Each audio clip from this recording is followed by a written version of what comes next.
మహిళల రాజకీయాల్లోకి వచ్చినటువంటి వారిని చాలా పరుషమైనటువంటి పదజాలంతో ఒక బాధ్యతాయుత పదవిలో ఉన్నటువంటి వ్యక్తులు విమర్శ చేస్తే మరి వాళ్ళు వచ్చేవాళ్ళు కూడా రాకుండా వెనక్కి తగ్గేటటువంటి పరిస్థితి ఉంటుంది. నా ఒక్కదాన్ని ఈరోజు ఎమ్మెల్సీ నవీన్ గారు, చింతపండు నవీన్ అలియాస్ తీన్మార్ మల్లన్న గారు ఎంత దారుణంగా మాట్లాడినరో తెలంగాణ ప్రజలందరూ చూసిండ్రు. అసలు మేము ఆడబిడ్డలు అట్లాంటి మాటలు కనీసం మా నోటితో కూడా ఉచ్చరించేటటువంటి పరిస్థితి కూడా ఉండదు. సిగ్గు అనిపిస్తుంది, నిజంగా బాధ అనిపిస్తుంది. ఎందుకు రావద్దా? ఆడపిల్లలు బయటికి రావద్దా? రాజకీయాల్లో ఉండొద్దా? చెయ్యొద్దా రాజకీయం? ఏం మాటలు ఇవి? అంశం మీద మాట్లాడాలనుకుంటే, ఇష్యూ మీద మాట్లాడాలనుకుంటే ఇష్యూ బేస్డ్ మీద మాట్లాడండి. దాదాపు 1.5 year నుండి తెలంగాణ జాగృతి నుండి బీసీ అంశాల్లో మేము అగ్రభాగాన నిలబడి పోరాటం చేస్తున్నాం. నేను ఏ ఒక్కనాడు కూడా తీన్మార్ మల్లన్న గారిని ఒక్క మాట కూడా అనలేదు. నేను అసలు ఆయన నన్ను ఎందుకన్నాడో కూడా నాకు తెలియదు. నన్ను అనాల్సిన సందర్భం ఏందో కూడా నాకు తెలియదు. సరే, ఆయనకి ఏం కోపం ఉందో లేకపోతే ఎవరన్నా ప్రేరేపించిండ్రో ఎందుకన్నారో నాకు తెలియదు. తీన్మార్ మల్లన్న గారిని మాత్రం నేను ఒకటి రిక్వెస్ట్ చేస్తూ ఉన్నా. మీరు బీసీ బిడ్డ కాబట్టి ఏది పడితే అది మాట్లాడితే చెల్లిపోతుందంటే కరెక్ట్ కాదు. గుర్తుపెట్టుకోండి మల్లన్న గారు, తెలంగాణ ప్రజలు ఎక్కువ కాలం పరుష పదజాలాన్ని సహించరు. మీరు ఎటు పడితే అటు మాట్లాడితే చూసుకుంటే ఎవరు ఊరుకోరు. మీరు మాట్లాడిన దానికి డెఫినెట్గా ఆవేశం వచ్చి మా కార్యకర్తలు, మా నాయకులు ప్రజాస్వామ్యబద్ధంగా ప్రొటెస్ట్ చేయడానికి వచ్చారు. అయితే మీరు కాల్పులు జరుపుతారా? సామాన్య ప్రజల మీద కాల్పులు జరిపేంత అంత క్రూరత్వం ఎందుకు? ఏంది ఇది? ఏం వైఖరి ఇది? ఏం వైపరీత్యం ఇది? ఎందుకోసం చేస్తున్నారు ఇట్లా మీరు? అంటే ఒక ఆడబిడ్డను ఎంత మాట పడితే అంత మాట అనేసి ఇది తెలంగాణ పదజాలం ఇట్లనే ఉంటుంది గట్లనే ఉంటుంది అని అంటే ఇది మీ టీవీ కాదు, మీరు మేకప్ వేసుకొని వేసే డ్రామా కాదు. ఇది రాజకీయము, ఇది ప్రజాస్వామ్యము. ఇందులో అనేక మంది ప్రజల యొక్క జీవితాలు ముడిపడి ఉన్నాయి. అరే, తెలంగాణ జాగృతి ఎన్నో కార్యక్రమాలు చేసింది. అందులో బీసీ ఉద్యమం ఒక భాగం మాత్రమే. ఇంకా చాలా కార్యక్రమాలు చేస్తాం, ఇంకా బలంగా పోరాటం చేస్తాం. ఎందుకోసం మీకు ఇంత దుగ్ధ? ఎందుకోసం? ఒక ఆడబిడ్డ రోడ్డు మీద నిలబడి ప్రశ్నిస్తే తట్టుకోలేకపోతున్నారా? నాలాంటి వాళ్ళను కోట్లాది మందిని తయారు చేస్తా ఏమనుకుంటున్నారో మీరు? మేము అనుకుంటే, ఆడబిడ్డలు అనుకుంటే కనీసం ఇంట్లోకి వెళ్ళి బయటకు వెళ్ళలేరు. మీరు ఆలోచన చేసుకోవాలి. మల్లన్న గారు, ఎవరి కోసం మాట్లాడుతున్నారు మీరు? నేను ఇవాళ రాష్ట్ర ముఖ్యమంత్రి గారిని కూడా అడుగుతున్నా. ఈ మల్లన్న గారు నిన్న మధ్యాహ్నం ఈ టైంకి ఈ మాట మాట్లాడితే ఇంతవరకు నేను ముఖ్యమంత్రి గారికి ఒక సహచర ఎమ్మెల్సీని ఇంతవరకు కనీసం ముఖ్యమంత్రి గారు మాట్లాడలే. ఆ రోజు వారి కుటుంబ సభ్యుల మీద మాట్లాడితే 2 ఆడపిల్లల్ని, యూట్యూబర్స్ని, జూనియర్ జర్నలిస్టులని పట్టుకపోయి మీరు జైల్లో పెడతారా?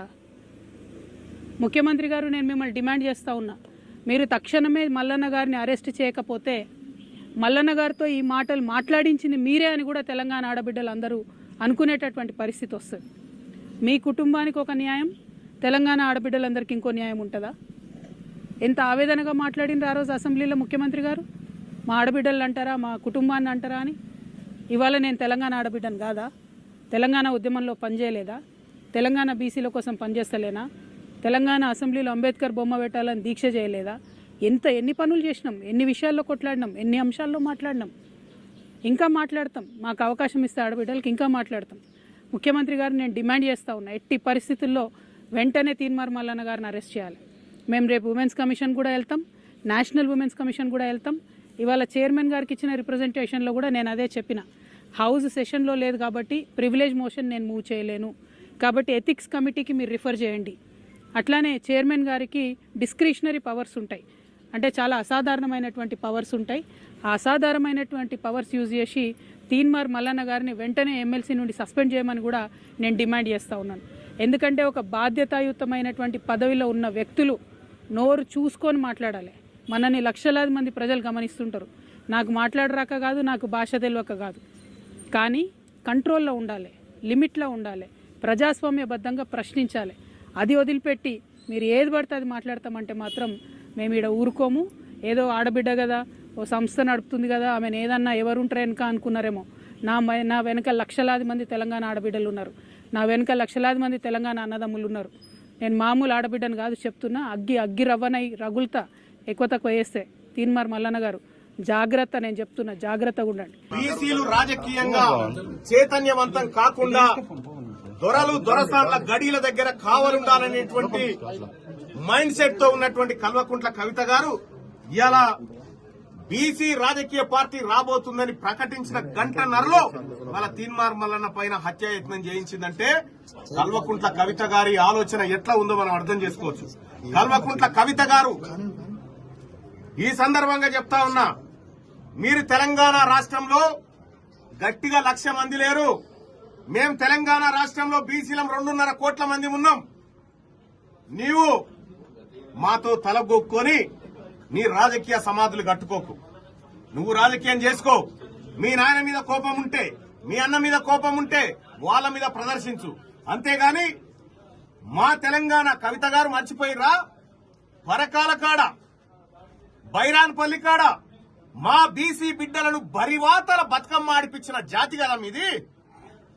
మా బీసీ బిడ్డల ఆత్మగౌరవం కోసం పోరాడుతున్నటువంటి మా పైన హత్యాయత్నాలు కూడా చేయిస్తావా? మా పైన దాడులు చేయిస్తావా? ఖచ్చితంగా దీన్ని ఎదుర్కొంటాం. ప్రజాక్షేత్రంలో కల్వకుంట్ల కవితను రాజకీయంగా సమాధి చేసి తీరుతాం. అలాగే ఈ దాడి ఏదైతే జరిగిందో నా పైన కాదు, నా అనుచరుల పైన, చాలా మంది పైన దాడులు చేసిరో దీనికి తప్పకుండా న్యాయస్థానాల ద్వారా వాళ్ళకు శిక్షలు పడేలాగా మా వంతు ప్రయత్నం చేస్తాం. తెలంగాణ రాష్ట్రంలో బీసీ ప్రజలారా ఇది జరుగుతుంది. ఒక్కసారి బీసీల పార్టీ అంటేనే వాళ్ళ గుండెలు అదిరిపోయి హత్యాయత్నాలకు దిగుతా ఉన్నారు. ఏది ఏమైనా మా ఆలోచన, మేం చేయబోతున్నటువంటి రాజకీయం ఖచ్చితంగా చేసి తీరుతాం. ఎవరికి తల వంచం. మీ పిట్ట బెదిరింపులకు, హత్యాయత్నాలకు తీన్మార్ మల్లన్న ప్రాణాలను లెక్క చేయకుంటేనే ఆల్రెడీ దిగిండు. ప్రాణ భయం ఉంటే మీకుంటది, మాకు లేదు. నేను నా బీసీ ప్రజల కోసం ఎంతవరకైనా సిద్ధంగా ఉన్నా. వాళ్ళను రాజకీయంగా ముందుకు తీసుకుపోవడమే మా లక్ష్యం.